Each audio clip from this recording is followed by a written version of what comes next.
Daawade waxaan kula wadaagi doonaa arrintii Sharma Boy iyo milyuumaanka oo soo laba kacleysay.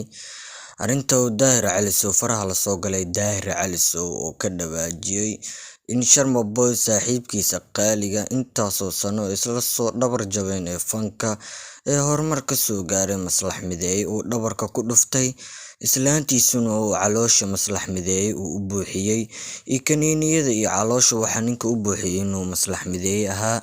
Sharma Boy uu taasi ka carooday uu ku furay milyuumaanka oo afka furatay Sharma Boy inuu ayada oo xiriirkooda aad ayagu u wanaagsan ay kala tageen. Sharma Boyna wiilkiisa inuusan wici lahayn. Daahir Calisow uu ka dhawaajiyay Sharma Boy markuu ogaaday ayuu wuxuu yiri wiilkan inuu dhiigiisa ahayn iyo dhacaankiisa ayuu ka dhaqaaqay ma aanay Sharma Boy si kale uma furi lahayn milyuumaanka. Laakiin Daahir Calisow oo hadalkiisa sii wata ayaa wuxuu yiri Maslax Mideeye ayaa qiyaamay Sharma Boy, sidaas daraadeed cunuga markuu ogaaday Sharma Boy inuusan wiilkiisa ahayn.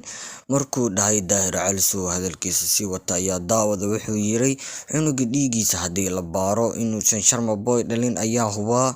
Taasi ayuuna ka dhawaajiyay. Milyuumaanka oo afka furatay ayaa waxay tiri aniga Sharma Boy waa isku wanaagsaneen, laakiin jaceylkeena ayaa intaas ku ekaa, sidaas darteed ayaa ku kala tagnay. Daahir Calisow anaga ayuu wanted naga dhigtay, ayuu social media inuu nagu soo shaabaxa doonaya. Fadlan daawade waxaan kula wadaagi doonaa muuqaalo aad kaaga yaabinayo iyo Daahir Calisow oo ku eedeeyay in Sharma Boy qiyaamo loo geystay, sidaas daraadeed ay Maslax Mideeye ku kala hareen. Maslax Mideeye iyo asigana baryahan aan isku arkin iyo muuqaale ayaga isla soo duubaan.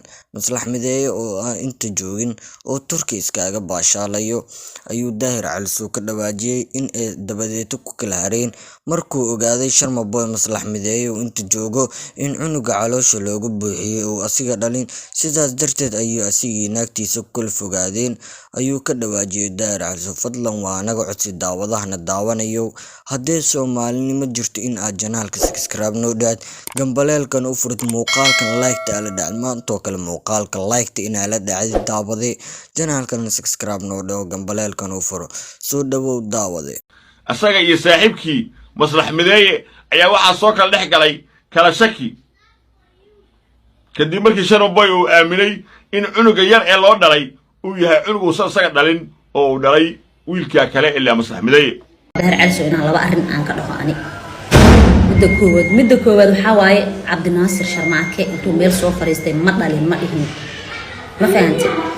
midda labaad waxaa waaye intaad ma arkin oo sawir ah soo dul saartay iyo waxa soo dul kulli daawada waxaan si sharaf leh kaaga codsanayaa haddaad muuqaalka soo daawato fadlan waa naga codsi janaalka noo qurxi, haddii Soomaalinimo jirto janaalka subscribe noo dheh, gambaleelkana u furo. waa intaasoo kaliya codsigeena daawade, hanaga tagin daawade, muuqaalkana noo like garee.